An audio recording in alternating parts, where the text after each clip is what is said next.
Hello, I'm Sophia Arena, and this is Texpatriate's Week in Review. This week, the Associated Press began reporting that Wendy Davis, the Democratic state senator, famous for her marathon filibuster, will be running for the governor of Texas.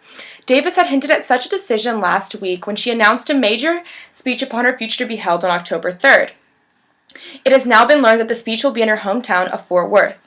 Although Davis's campaign has not confirmed the gubernatorial speculation, the Associated Press received multiple credible sources, and the information has been picked up by most of this nation's most prestigious newspapers, including the New York Times.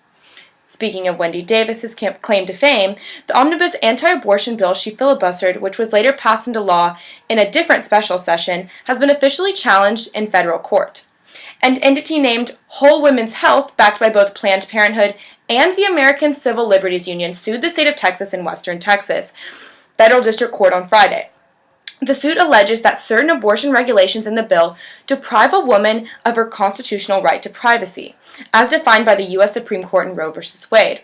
The provision most controversial is that which requires clinics to adhere to the standards of an ambulatory surgical center was not challenged because the provision takes effect later. A second lawsuit, therefore, is expected.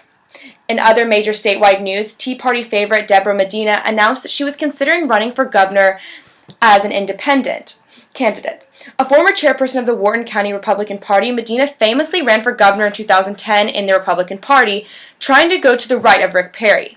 Republicans are frantically worried that Medina may split the conservative vote in a general election, allowing the Democrat, most likely Wendy Davis, to win with a plurality.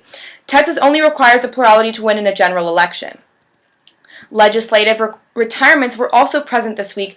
Bill Caligari, a pragmatic Republican state representative from Katy, announced he would not seek another term in 2014. The announcement only builds on the over 12 mostly long-time Republican state representatives who will not be returning to the Capitol next legislative session. The retirements have cast doubt on Speaker Joe Straus's chances of survival as presiding officer, with rumors of a more conservative speaker abound. Governor Rick Perry announced a new pick to the Texas Supreme Court as well.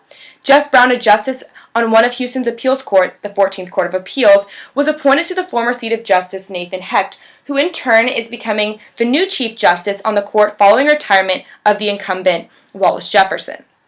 Since the new justice is leaving an appellate bench in Houston, Texpatriate will continue to monitor who the replacement of Brown will be. In county news, Governor Perry appointed Devin Anderson as the new Harris County District Attorney. Anderson will take over the District Attorney's office from her late husband, Mike Anderson, who lost his battle with cancer last month. However, Anderson is an accomplished jurist in her own right. She was a longtime prosecutor and served as a criminal district court for over 4 years. Anderson has already confirmed she will run for the remainder of the unexpired term when the office is placed on the ballot in 2014. Additionally, KHOU released a poll on the future of the Astrodome. A proposition has been placed on the ballots of Harris County residents asking voters to approve over $200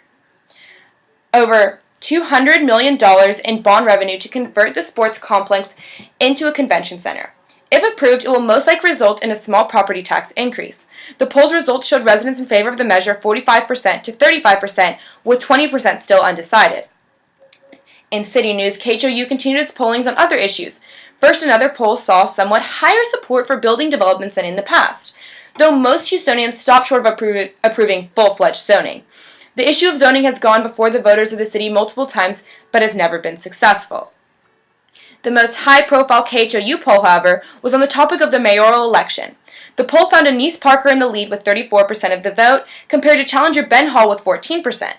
The other candidates had negligible showings, while nearly half of the electorate remained undecided. Both campaigns declared victory from the showing, with Parker's campaign lauding her plurality finish, while Hall denounced the mayor's alleged vote of no confidence. On Wednesday, I attended a press conference by Ben Hall to unveil his new television advertisement. The video, which is 30 seconds long, again only features Ben Hall sitting down and looking to the camera narrating his video. Therein, he describes his humble roots and how he was able to achieve the American dream before criticizing Parker for allegedly enriching herself while on the public dole. Hall also describes alleged ethics violations for the mayor that have yet to be backed up by independent sources. Last but not least, Ben Hall outlined a new plan on Friday to help combat what he saw an issue of corruption within the city politics. While Hall took many unsubstantiated cheap shots against Parker in order to prove his point, his ideas were clear and novel. Among these were some limits on who could give or receive donations, regulating the activities of lobbyists, and closing what is called the revolving door of politics by disallowing city employees from becoming lobbyists immediately after leaving office. Texpatriate continued its endorsements this week, supporting Propositions 1 through 5 and 7 through 9, with the decision on Proposition 6 expected any day now. Additionally, the re-election campaigns of Ellen Cohen, Dave Martin, Al Wong, Ed Gonzalez, Mike Lancaster, Larry Green, Stephen Costello, and C.O. Bradford were all supported by the editorial board. This is Texpatriate's Week in Review.